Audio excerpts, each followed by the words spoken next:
Hello friends, welcome to my TET class. Friends, आज हम देखेंगे मैथ में देखने वाले हैं प्रतिशत, और प्रतिशत का ये हमारा पार्ट 4 है। यानी कि इससे पीछे हमने 3 वीडियो प्रतिशत की कंप्लीट कर ली है।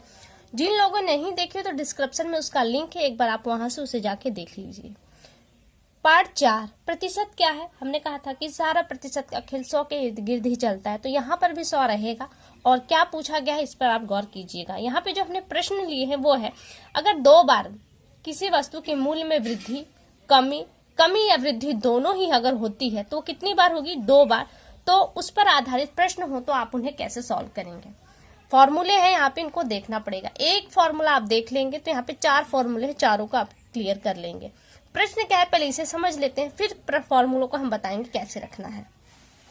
देखिए, प्रश्न इस तरह का होगा, एक वस्तु की कीमत में 10% की वृद्धि की गई।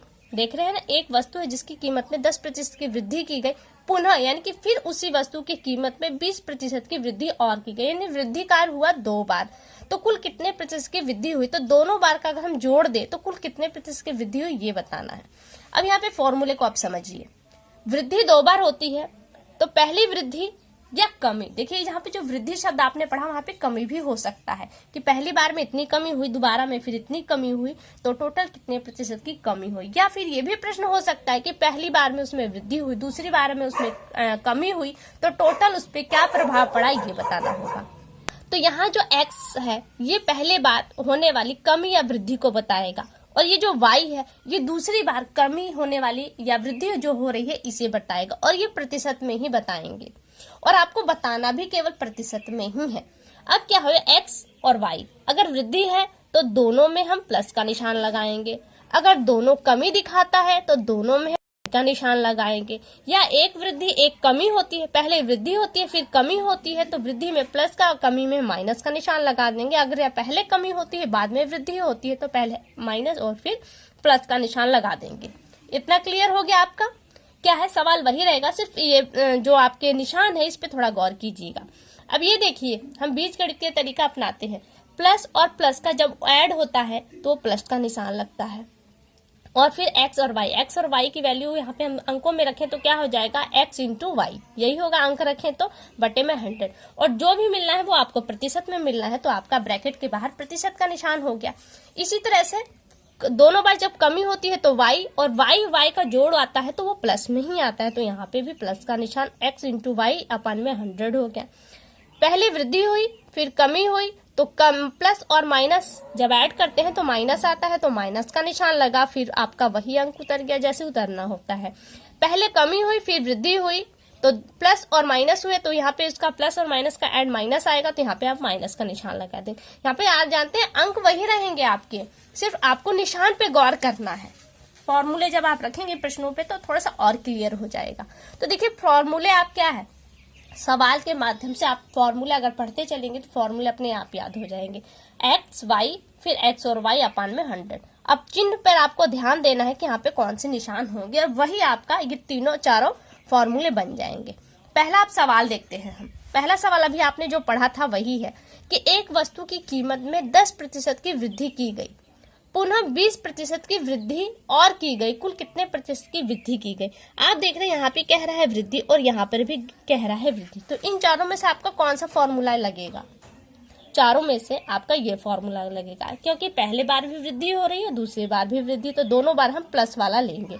बस ये दोनों ध्यान दे देंगे। बीजगणित आपने पढ़ा तो ये निशान आप अपने आप क्लियर हो जाएगा आपका, और बाकी ये जैसे है वैसे आप कर लेंगे। फॉर्मूला रखते हैं। देखिए, हमें वृद्धि निकालना है या कि हमें कितने प्रतिशत की वृद्धि होगी। यहाँ तो क्लियर कह रहा है कि वृद्धि होगी, क्योंकि दोनों बार वृद्धि है, लेकिन जब दोनों बार एक बार कमी एक बार वृद्धि दे देता है तो कंफर्म नहीं होता कि वृद्धि होगी या कमी, तो प्रश्न आपका यहाँ पे लिख देता है क्या प्रभाव पड़ेगा उसकी कीमत पर। तो यहाँ देखिए, हम कहते हैं अब हम प्रभाव ही डाल देते हैं या फिर वृद्धि डाल देते हैं, ठीक है।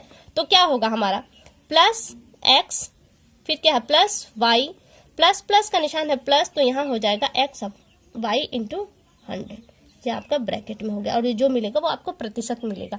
x कह रहा है प्लस x किसके पहली बार हुई वृद्धि को दिखा रहा है, तो 10%, फिर प्लस का निशान क्योंकि वृद्धि बन रही है तो यहाँ पे क्या हो जाएगा 20 हो जाएगा, प्लस का निशान। अब यहाँ पे x और y के बीच में कोई निशान नहीं है, इसका मतलब यहाँ पे क्या रहेगा आपका इंटू का निशान रहेगा। तो 10 गुणित्ते में 20, गुणे का निशान बटे में 100। आप इसे सॉल्व करेंगे। अब हम इसे सॉल्व कर देते हैं। देखिए पहले हम इसको कैसे सॉल्व करेंगे। ये प्लस का निशान है, ये प्लस का निशान है, तो प्लस प्लस की संख्या आपस में क्या हो जाती हैं, जुड़ जाती हैं। तो यहाँ पे प्लस का निशान आप हमेशा लेकर चलिएगा, तभी आपका सवाल क्लियर होगा। तो ये हो गया 30, फिर दिया है प्लस। अब 10 का गुणा 20 में करें तो हम छोटा कर लेते हैं। इस 0 से इसको काट दिया, इस 0 से इसको काट दिया, बचा क्या आपका केवल 2 बचा यहाँ पे। अब ये देखिए कि दोनों संख्याएं प्लस की है, ये भी प्लस की, ये भी प्लस की, तो जो मिलेगा हमें वो भी प्लस का ही मिलेगा और दोनों को जोड़ देंगे तो हो जाएगा 32%। प्लस का निशान होने का मतलब ये क्या दिखा रहा है, आपकी कुल टोटल जो वृद्धि हुई है वो मतलब आपकी जो टोटल है वो वृद्धि हुई है, कमी नहीं है। अगर यहाँ पे माइनस का निशान आ जाता तो वो ये दिखाता कि कमी हुई है। तो यहाँ से आप देख सकते हैं कि जो वस्तु की 2 बार वृद्धि की गई कीमत में, तो टोटल कितने प्रतिशत की वृद्धि हुई है, 32% की वृद्धि। अगर यहाँ से आप डायरेक्ट यही सोचे कि पहली बार 10 हुआ, दूसरी बार 20 हुआ, तो टोटल 30 हो गए, तो ये आपका सवाल गलत हो जाएगा। आपको ये फॉर्मूला रखना पड़ेगा। फॉर्मूला एकदम ईजी है, वो भी टाइट नहीं है। तो ये आपका क्या हो गया, 32% हो गया, ये आपका आंसर। एक और क्वेश्चन लगाते हैं हम इसी पर। ये देखिए अगला क्वेश्चन इसके थोड़े बड़े बड़े रहेंगे, लेकिन डरने की बात नहीं है, सिर्फ समझाने के लिए है। राहुल ने एक गाड़ी 50,000 में खरीदी, अगले वर्ष गाड़ी की कीमत में 10% की कमी हो गई। देखिए यहाँ पे कमी आ गया, पहले उसको अंडरलाइन करते। प्रश्न में ही जो पॉइंट आपको नजर आते हैं वो अंडरलाइन कर दीजिए, वो आपके लिए इजी रहेगा करने में। तथा पुनः अगले वर्ष 12% घट गई या फिर कमी हो गई, कोई फर्क दिख रहा है नहीं, शब्द अलग है, भाव एक ही बन रहा है, यानी कि दोनों बार गाड़ी की कीमत में कमी हुई है। तो दोनों वर्षों में गाड़ी की संपूर्ण कीमत घटने का कुल प्रतिशत ज्ञात कीजिए। अब यहाँ पे फॉर्मूला आप देखिए, ये आपका फॉर्मूला है। एक फॉर्मूला आप यूज कर दिए, बचे आपके 3 फॉर्मूले, क्योंकि हमने फॉर्मूले पर आधारित 3 प्रश्नों को लिया है। दोनों बार आपका क्या हो रहा है, कमी हो रही है, तो जायज सी बात है फॉर्मूला आप ये वाला यूज करेंगे जहाँ पे दोनों बार माइनस हो। अब देखिए फॉर्मूला हम अपने से रखते हैं, क्या है, वृद्धि। क्या होगा, घटने का कुल। ये पता है कि कमी ही होगी, तो हम यहाँ पे डायरेक्ट कमी लिख लें या प्रभाव लिख ले। माइनस, क्योंकि कमी हो रही है तो माइनस x, फिर कमी हो रही है तो माइनस y, फिर यहाँ पे अब माइनस माइनस का प्लस क्या होता है, जोड़े हम तो क्या आता है, तो प्लस आता है, तो प्लस और xy बटे में 100 जो आएगा वो प्रतिशत में। अंकों को रख देते हैं हम। माइनस कितने प्रतिशत की कमी हो रही है, पहली बार में 10, फिर दोबारा में माइनस 12, फिर प्लस का निशान रख देंगे और 10 गुणित्ते 12 कर देंगे, बटे में आपका 100 हो जाएगा। इस 0 से 0 को काट दीजिए, आपका कट गया। अब क्या बचा आपका, यहाँ पे ऊपर 12 नीचे 10, इसे हम काट के छोटा कर सकते हैं। यहाँ पे काट देंगे तो 6 आ जाएगा, 2 से कट जाएगा, यहाँ पे 5। अब देखिए यहाँ पे क्या करेंगे, इसको हम क्या करेंगे, प्लस और सॉरी माइनस और माइनस क्या करेंगे, इनको हम जोड़ देंगे, क्योंकि माइनस माइनस क्या आता है, जोड़ आता है। लेकिन निशान किसका लगेगा, माइनस का ही लगेगा, क्योंकि संख्याएं हमारी दोनों ही माइनस की। तो माइनस क्या हो जाएगा आपका 22, प्लस, क्योंकि प्लस का निशान ही वैसा का वैसा ही उतरता चला जाएगा, क्योंकि फॉर्मूले पे जो आपने निशान रख दिया वो वहीं रह जाएगा। अब क्या करेंगे, यहाँ पे हमारा 6/5 बचा, 6/5। इस 6/5 को आप सॉल्व कर देंगे तो आपको मिलेगा 1.2 करके। एक बार मैं आपको दिखा देती हूँ, 6 5 5 1 कम 5 1 0 लगा देंगे, दशमलव लगा के 5 दूनी 10, पूरा चला गया आपका। तो यहाँ आ गया 1.2। अब यहाँ पे गौर कीजिए कि यहाँ पे माइनस का निशान है और यहाँ पे 1.2 के पहले प्लस का निशान है, यानी कि एक संख्या माइनस की और दूसरी संख्या आपकी प्लस की है। तो यहाँ पे क्या होगा, ये संख्या आपस में घटेंगी तो 22 में से 1.2 आप घटा देंगे। देखिए अब देखिए यहाँ पे दशमलव का खेल आ जाता है। दशमलव मैं पढ़ा चुकी हूँ, अगर जिन लोगों ने नहीं देखा तो डिस्क्रिप्शन में उसका लिंक भी है, आप वहां से भी उसे जाकर देख सकते हैं। लेकिन एक बार मैं आपको यहाँ पे भी बता देती हूँ, 22 अपने आप में पूर्ण संख्या, तो 22 को वैसा का वैसा लिख दिए। दशमलव में कुछ भी नहीं है तो यहाँ पे दशमलव लगा के आप 0 लगा सकते हैं। फिर आपको माइनस क्या करना है, 1.2, तो यहाँ दशमलव के नीचे आपका दशमलव होना चाहिए और 2 लिख देंगे। अब इसे हम माइनस करेंगे तो यहाँ तो कुछ भी नहीं है तो आप 0 लगा दीजिए, कोई फर्क नहीं पड़ता। लेकिन अब 0 में से 2 नहीं जाएगा तो प्रोसेस वही है, हासिल लेने का देने का। यहाँ पे 10 हो गया, 2 कर देंगे तो यहाँ पे 8 हो जाएगा। यहाँ पे बचा आपका 1 में से आपका 1 चला जाएगा तो क्या बचेगा, यहाँ पे 20।